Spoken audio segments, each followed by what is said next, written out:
what else the other participants actually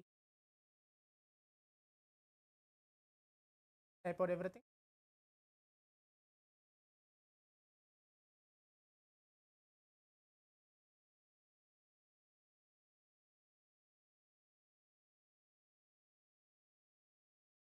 And Pavan is telling mostly darkness. Okay, Akash Jeronamus is telling young tree at the bottom right corner, the slight slope going from a center to the top right. Good. Now let's actually see what is the image there for all of us in this round 1 of the power manifestation. Yes. Now you can see the image is actually a bell. 2 bells are there, like a temple bell. Behind it's fully orange, which is there. Main color is orange and yellow. The background is completely there. That's the image. Jia Feng has used, have actually put the color as orange. So that's wonderful that you have actually manifested this first round of the power manifestation.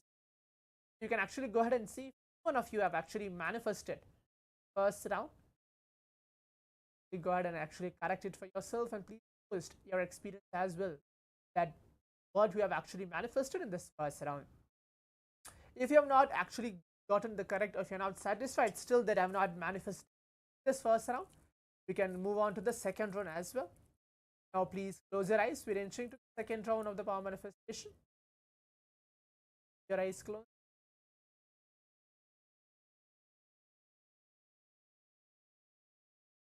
Your eyes closed. Start chanting the Mahavakya. Nithyananda Paramashivam. Intensely brings awareness. We're entering to the round 2 of the power.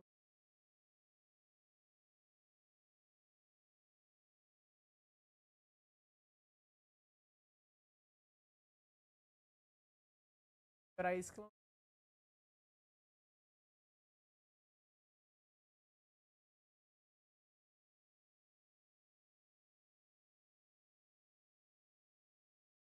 Start chanting them. Om Nithyananda Paramashivam.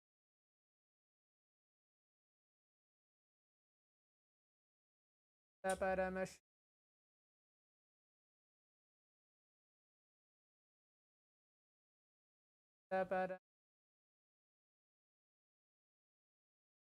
I'm going to project the round 2.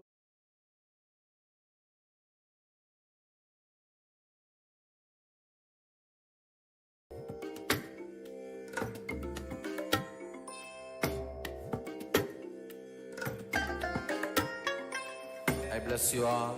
Let you all open all your 3 eyes and manifest the powers of Mahasudashiva. Om Nithyananda Paramashivoham. Om Nithyananda Paramashivoham. Om Nithyananda Paramashivoham. Om Nithyananda Paramashivoham.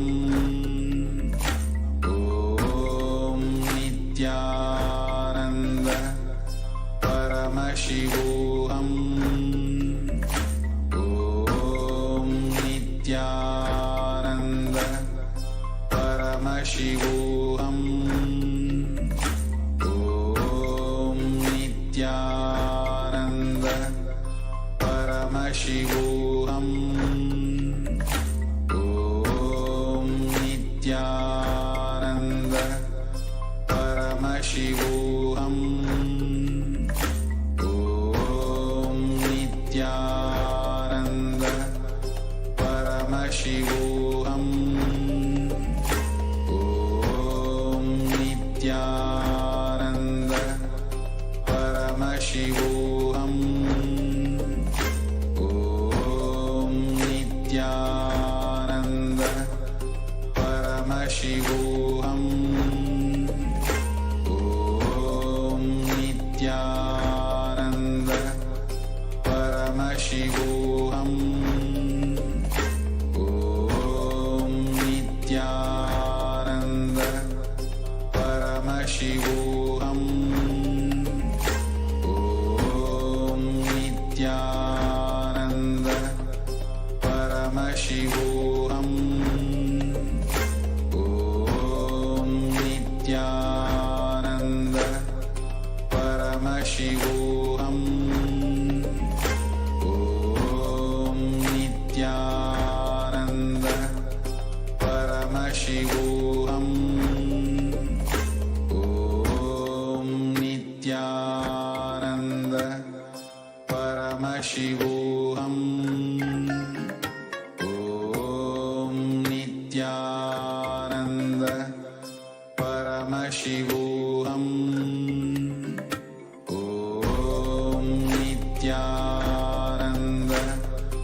Paramashivoham.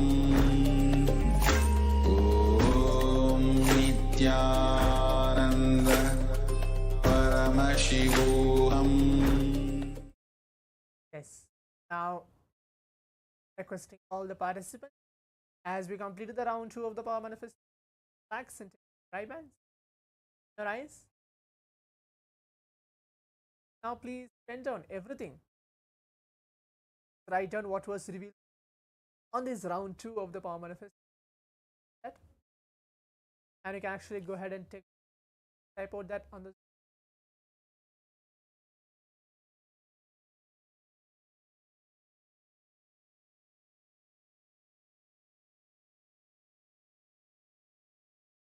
yes, okay, exact mode on slide.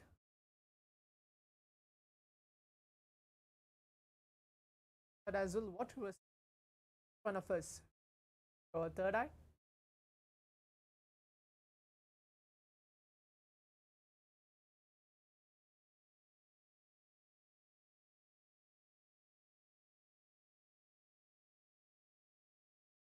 You're actually even seeing darkness or something, like anything that correct or not correct.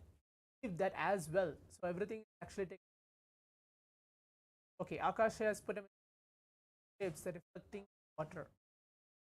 So now let us all see what is the image which was projected to all of us for this round 2 of the power manifestation.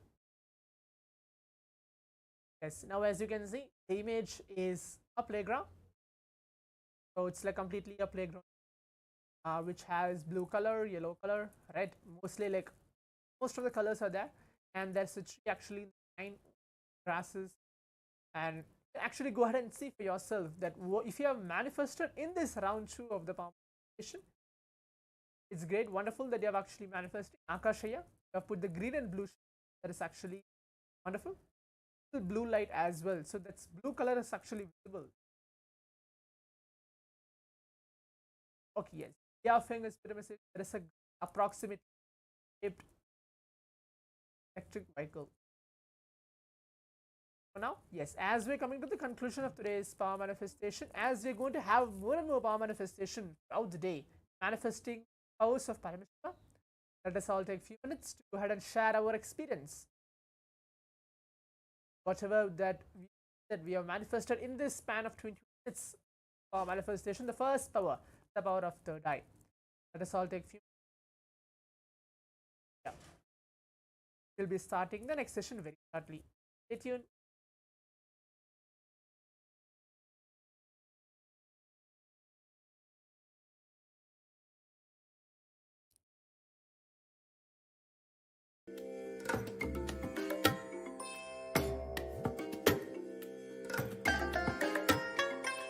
I bless you all.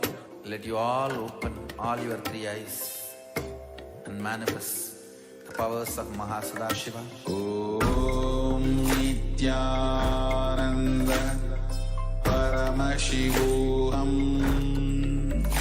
Om Nithyananda Paramashivoham.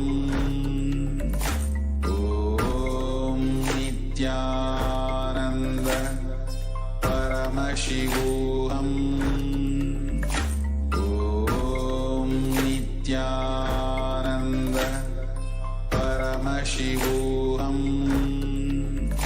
Om Nithyananda Paramashivoham. Om Nithyananda Paramashivoham. Om Nithyananda Paramashivoham. Om Nithyananda Paramashivoham. Om Nithyananda Paramashivoham. Om Nithyananda Paramashivoham. Om Nithyananda Paramashivoham.